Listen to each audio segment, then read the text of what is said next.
Brought to you by TechnoSpark 20 series smartphones. I'm superhuman.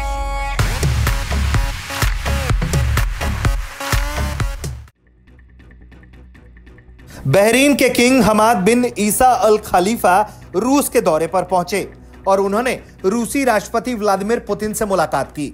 लेकिन उन्होंने क्या बातचीत की है ये तो हम आपको आगे बताएंगे। लेकिन जैसे ही वो मुलाकात के लिए पहुंचे, गले मिले, अभिवादन स्वीकार किया और कुर्सी पर बैठे, उसके बाद जो हुआ वो आपको देखना चाहिए।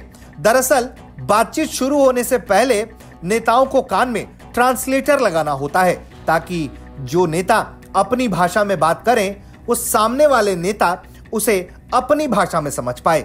चूंकि पुतिन तो हमेशा से ही ट्रांसलेटर का इस्तेमाल करते आए हैं तो वो आसानी से अपने कान में ट्रांसलेटर लगा लेते हैं।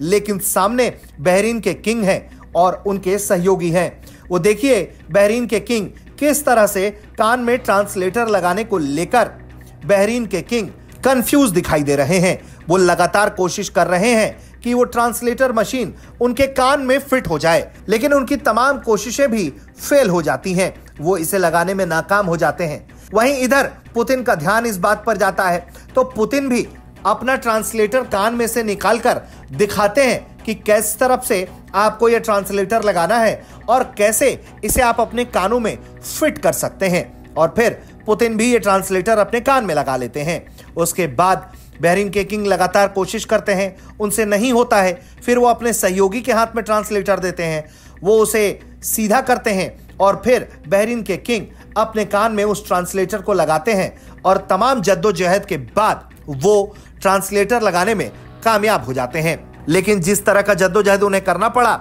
ये तस्वीरें पूरी दुनिया में वायरल हो गई हैं। हालांकि बहरीन के किंग रूसी राष्ट्रपति व्लादिमीर पुतिन से बेहद अहम चर्चा करने पहुंचे थे। बहरीन के रिश्ते लगातार अमेरिका से अच्छे रहे हैं और ईरान से रिश्ते अच्छे नहीं थे, राजनयिक संबंध तक बिगड़े हुए थे।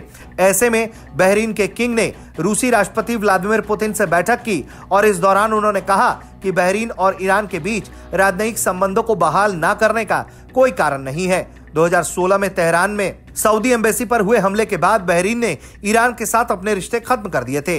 किंग ने अब फिर से ईरान के साथ रिश्ते बहाल करने के संकेत दे दिए हैं। जाहिर तौर पर बहरीन भले ही एक छोटा देश है, लेकिन अपनी भौगोलिक स्थिति के लिहाज से वो बेहद महत्वपूर्ण है। बहरीन में अमेरिकी नौसेना का 5वां फ्लीट तैनात है। किंगडम की नीतियां लंबे समय से अमेरिका और ब्रिटेन समर्थित रही हैं। हाल के दिनों में हूतियों के खिलाफ लाल सागर में अमेरिकी गठबंधन सेना की कार्रवाई में भी बहरीन की जमीन का इस्तेमाल करने की खबरें सामने आई हैं। लेकिन जिस तरह से ईरान और अमेरिका की दुश्मनी रही है और उन सबके बीच अमेरिका और रूस के संबंध भी कुछ छिपे हुए नहीं है। ऐसे में बहरीन के किंग का रूस जाना, व्लादिमीर पुतिन के साथ दिल खोलकर मुलाकात करना, बातचीत करना और अपने संबंधों को सिर्फ रूस के साथ ही नहीं, ईरान के साथ भी दोबारा बहाल करने पर जिस तरह का जोर उन्होंने दिया है, उससे कई तरह के संकेत सामने आ रहे हैं। ब्यूरो रिपोर्ट, भारत तक।